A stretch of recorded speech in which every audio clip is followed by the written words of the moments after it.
Here's a guy who thinks that nothing was mythical about Jesus. A lot of people will have these blocks. They'll say, I don't believe in God or Jesus or Christianity because I think it was all made up. It's a myth or a fairy tale or a legend. They'll say that Jesus is just another mythical god pieced together from other mythical gods that already existed, such as Mithras, Horus, Dionysus, and others, or that there's really no evidence in the first couple hundred years that proves he even existed, or that some guy named Jesus, not the Son of God, probably did exist, but everything else about him was made up and added on later.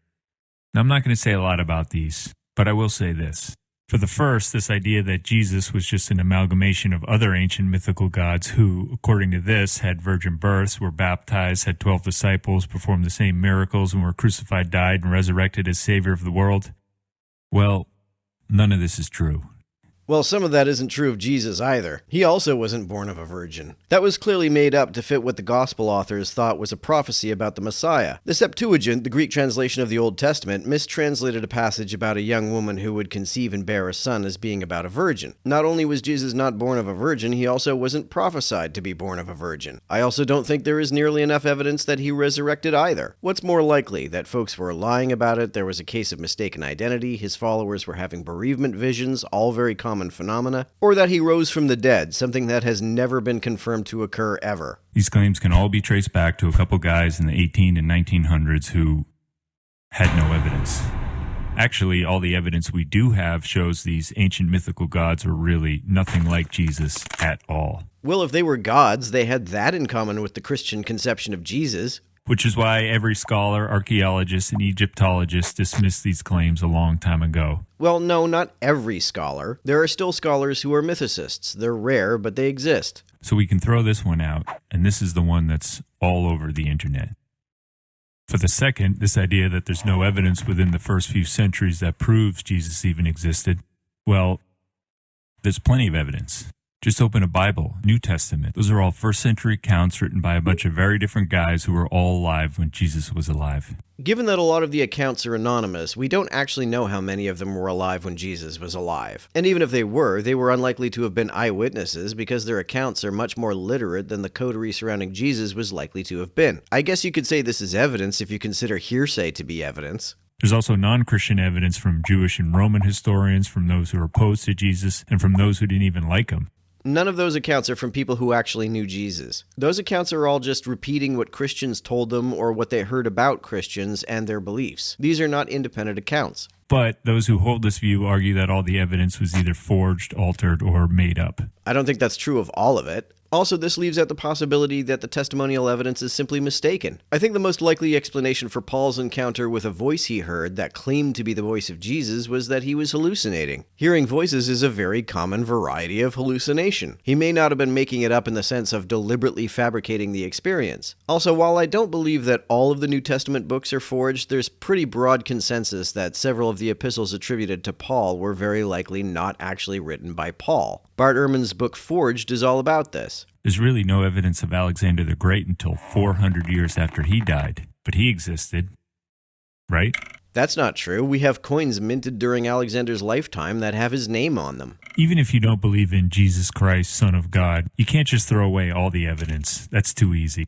Who's throwing away all the evidence? Mythicists don't throw it away, they explain it away. I'm not a mythicist, but the mythicists I've read go into great detail about why they think the Gospels are mythical accounts. Which is why today nearly all historians, whether Christians or not, accept that Jesus existed. Bam! Which brings us to the last one, that some radical preacher named Jesus probably did exist, but everything else about him was religious embellishment at best or completely and totally made up at worst. And in between, a lot of it was likely just mistaken. Some say it was made up by his disciples, the Romans, by Constantine, by a bunch of rich white guys in Rome who wanted a lot of power, or just by sitting around the campfire telling stories over and over and over again. I've never heard anyone claim that the Gospels were made up by Romans, rich guys, or Constantine, but I think the most probable explanation is a combination of mistakes, delusions, and religious embellishments. I think the story of the virgin birth was an embellishment made up to fit with what the Gospel authors believed was a prophecy about the Messiah. I think that much of the story of Jesus' birth was clearly made up to explain why a Nazarene was the Messiah when the prophecies say that the Messiah was supposed to be born in Bethlehem. The explanation that Mary and Joseph had to go there to fulfill the requirements of a census is something with no extra biblical evidence and which doesn't even make sense. Requiring people to travel away from where they live to be counted for a census defeats the whole purpose of a census, which is to count how many people live in each place. Well, the earliest evidence of Christianity that's pretty solid shows it was already fairly well established by around 64 AD. And most of the New Testament is thought to have been written between the 50s and the 70s, so we know it couldn't have been made up after this.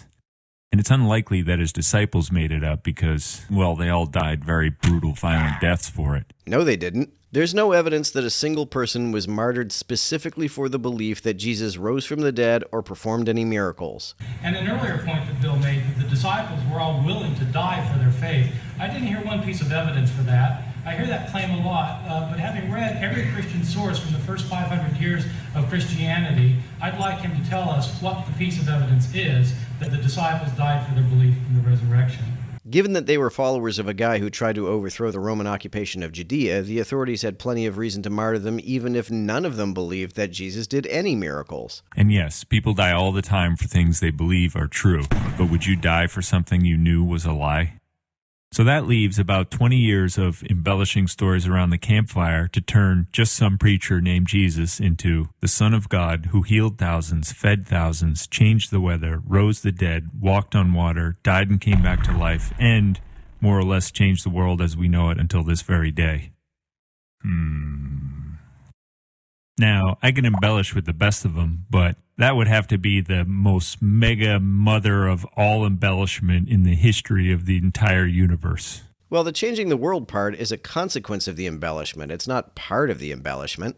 Not to mention that all the people you're embellishing it for were alive when Jesus was alive. So you can't get away with too much without somebody saying, yeah, that didn't happen. I was there. Well, interestingly enough, there are accounts in the New Testament of people saying that. There are stories about Paul and James disagreeing about how Jesus believed Christianity should be practiced. Chapter 28 of Matthew describes people saying that the disciples stole the body. It tries to explain this away by saying that the tomb guards were paid to say that, but you can't say that there are no accounts of people saying that didn't happen about the resurrection because that's explicitly in one of the Gospels. Myth and legend would have created a more predictable figure. And the experience of Jesus is so unusual that something much more substantial than the imagination is needed to explain it. Bam. I think you have to have a particularly impoverished imagination to believe that. But I'm sure you could argue any one of these points very well, and we could go back and forth and not really get anywhere except on each other's nerves. And we got to stop doing that. Seriously. But we're missing the point here. It really has nothing to do with any of this, so forget about all this. What it all boils down to is this.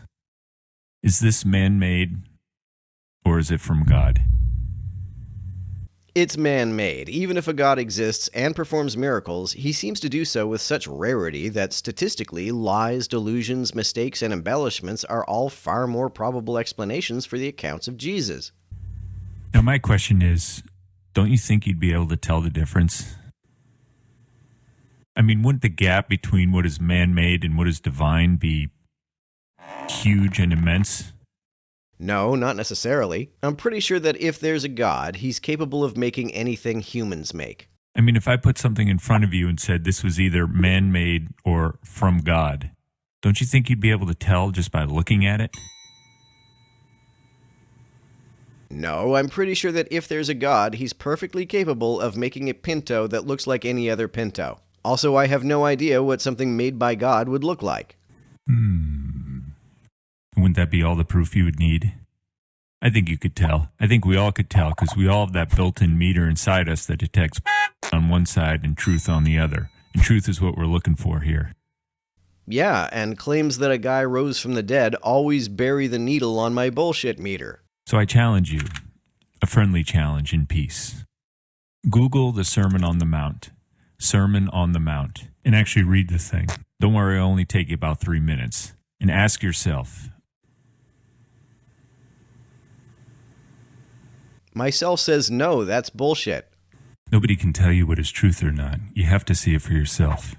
And if something sticks with you the rest of the day or the rest of the week, that's God. Because God is truth. You can't make that up.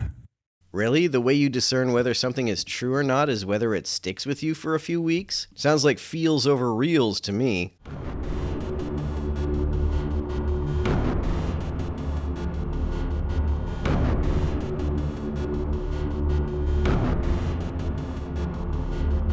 To everyone who helps me out on Patreon, you're a big help. Thanks so much.